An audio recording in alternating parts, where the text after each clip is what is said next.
case of these mosasaur bones tucked away in the basement of the Sternberg Museum of Natural History in Hays, Kansas. The bones of this marine reptile, who hunted the seas some 300 million years after Dunkleosteus, are evidence of a 70-million-year-old regicide, the death of a king. They were the rulers in the ocean. There was nothing else out there that could threaten a mosasaur except another mosasaur. They were pretty much loners. They were long-distance swimmers.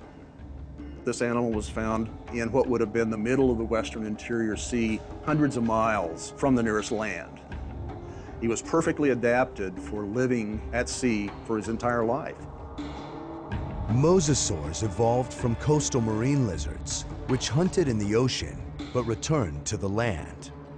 During the late Cretaceous, from 89 to 65 million years ago, they took to the sea for good and grew into 50-foot sea monsters. Sea levels were higher in this period. 85% of the Earth was covered in water, as opposed to 71% today. Mosasaurs were more plentiful in these abundant oceans than were the large, more famous dinosaurs that at this time squeezed onto relatively small portions of land. The western interior seaway stretched from Texas into Canada and from the Rockies to the Appalachians.